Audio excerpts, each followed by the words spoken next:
bem-vindo ao canal do Cego Reaça. Inscreva-se, compartilhe, e nos vídeos que apreciar clique no sinal de positivo. Esteja à vontade para interagir fazendo perguntas, colocações ou sugestões. Como um idioma pode ser preconceituoso?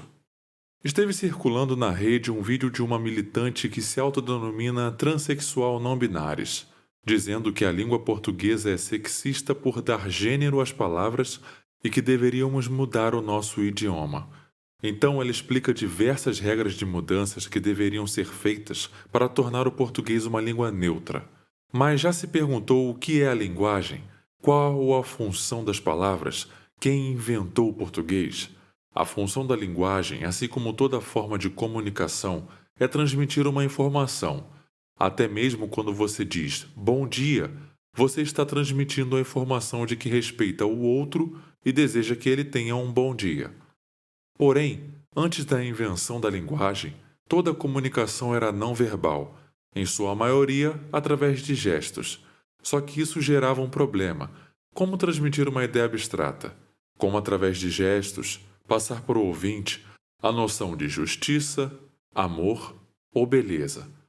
Então a linguagem humana se desenvolveu diante dessa necessidade para que pudesse transferir uma informação que houvesse esses conceitos mais abstratos.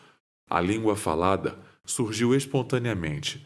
Um grupo de pessoas passou a decidir que um determinado som emitido pela voz significava certa ideia, e um certo conjunto de ideias expressava uma informação.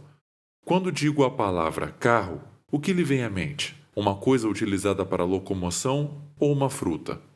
Mas observe que a palavra carro é apenas um som proferido pelas minhas cordas vocais, sem nenhuma ligação a um veículo. Mas por uma convenção social, você entende que esse som se relaciona àquela ideia e eu, que estou falando, também. É assim que a comunicação se estabelece. Por isso que se eu falar a palavra carro para alguém que não fala português, ele não vai entender, já que ele nunca foi ensinado a associar esse som com o objeto em questão. Dito isto, e quanto à nossa língua portuguesa? De onde ela surgiu? Obviamente, ela veio de Bacalhaulândia, lugar que os estatistas chamam de Portugal. Porém, ela foi modificada com o passar do tempo. Por isso que quando ouvimos alguém de Bacalhaulândia falando, conseguimos entender a maior parte, mas achamos um pouco estranho.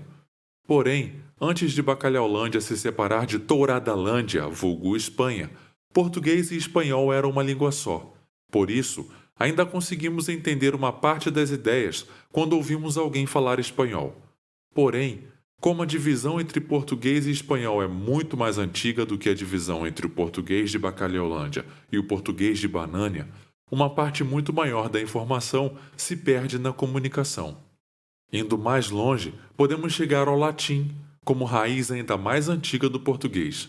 E, obviamente, quanto mais longe for uma língua da outra, mais difícil será a compreensão. Diante disso, é natural pensar que a língua portuguesa está sempre se modificando e vai continuar a se modificar. Porém, a mudança requerida pela militante esquerdosa não é uma evolução natural, mas uma mudança artificial nos conceitos, fazendo com que pessoas associem as novas palavras que o grupo dela inventou às coisas que já têm uma designação atual. Mas por que palavras novas surgem? Elas são criadas quando coisas novas surgem, a fim de dar nomes a elas, ou quando se precisa de muitas palavras para expressar uma ideia específica. Por exemplo, a palavra computador não existia no começo do século passado. Quando ele foi inventado, você poderia expressar a ideia de computador dizendo máquina de calcular super rápida.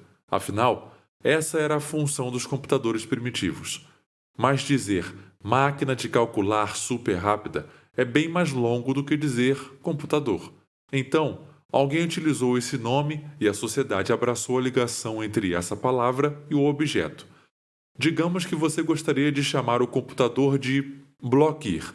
Afinal, é uma palavra menor. Você pode até conseguir que esta palavra seja adicionada ao dicionário, se tiver os contatos certos. Mas se ninguém associa esse nome à ideia de computador, a palavra é inútil. Esse é exatamente o problema que temos aqui. Criar palavras novas só é útil se a sociedade como um todo passar a utilizar essas palavras, por terem ligado o som à ideia delas. E como fazer isso? Bom, se a maneira orgânica não funciona, porque a população rejeita a mudança, resta a opção violenta, a máfia estatal. Aqui podemos fazer um paralelo com o dinheiro. O dinheiro surge naturalmente, e o que dá valor a ele é a confiança que a população tem em seu valor. Se todos os bovinos gadosos passassem a utilizar Bitcoin, não importa o quanto esperneia o parasita político, o papelzinho colorido que ele imprime não vai valer nada. E isso não é nenhuma novidade. Para aqueles que nasceram antes dos anos 2000, devem se lembrar do trema, um sinal de acentuação que dizia se a letra U deveria ser pronunciada após o Q ou o G. Essa sinalização foi abolida com o Acordo Ortográfico de 2008. O acordo foi feito por várias máfias estatais que falavam a língua portuguesa com o objetivo de unificar a forma escrita dela. Sim, o Estado usando de força para obrigar as pessoas a escrever de determinada forma. Claro que isso não alterou em nada a forma como as pessoas falam. As diferenças entre o nosso português e o português de Bacalhaulândia continuam as mesmas. Mas deixar que o Estado tenha o poder de dizer como você pode falar é um perigo. Acha que isso é besteira? Então, considere o que aconteceu em Xarope de Bordópolis, ou ainda Canadá, segundo os estatistas. Em 2016, o Estado aprovou uma lei para alterar a Lei de Direitos Humanos e o Código Penal canadense, que, entre outras coisas, proibia o discurso de ódio. E como todos os libertários já sabem, discurso de ódio significa qualquer coisa que os progressistas e esquerdistas não gostem. Pior ainda, pessoas como Jordan Peterson mostraram um problema que tal lei poderia causar, pois o conceito de discurso de ódio poderia incluir o uso de pronomes que não sejam os requeridos pelo ouvinte. Aqui, já não estamos falando em regras de linguagem novas, mas de um idioma para cada pessoa. Se você quiser criar palavras novas e utilizá-las é direito seu, mas impor aos outros que falem é absurdo. Imagine só alguém ser preso por falar o pronome correto segundo a língua falada, ao invés da palavra inventada aleatoriamente por alguém. Porém, essas ideias de criar uma língua sem gênero ou neutra não são novas. Já se falava sobre isso em Trumplândia muito antes da eleição do Homem Laranja Mau. Mas esse tipo de imposição estatal teve pouca oposição lá por causa da diferença daquele idioma. No português, todas as palavras têm gênero. Falar o mesa ou a copo é gramaticalmente errado aqui em Banânia. Porém, em Trumplândia, eles têm um terceiro pronome, o it, que significa ele ou ela num sentido neutro, mas utilizado por objetos ou coisas. Isso acontece porque o inglês vem de uma origem mais céltica, ao invés do latim que deu origem ao português.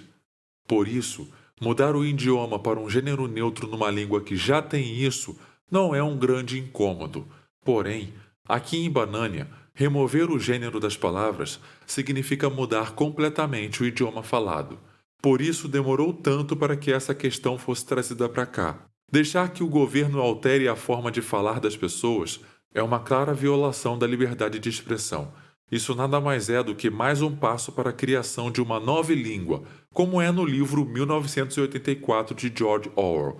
Deixar que o governo policie sua boca é matar completamente qualquer ideia de liberdade de expressão. Além disso, cada vez mais as pessoas estão separadas por bolhas. Isso não é algo que possa ser parado, uma vez que a internet favorece isso. E como a linguagem é algo orgânico, bolhas diferentes começam a dar significados diferentes para as palavras. Se eu disser aqui neste canal a palavra agressão, libertários entendem que se trata do uso de violência contra uma pessoa pacífica. Porém, para o gado manso médio, agressão é apenas violência no sentido mais amplo e ponto final. Essas palavras são sinônimos para eles. Agora, se formos falar agressão na bolha esquerdista, eles pensam que até palavras que magoam alguém podem ser agressões. Por isso, a comunicação entre pessoas de bolhas diferentes está cada vez mais difícil e só vai piorar. Cada bolha está desenvolvendo sua linguagem própria. E isso assusta o Estado acima de qualquer coisa. Por que acha que a China baniu o ursinho Pooh?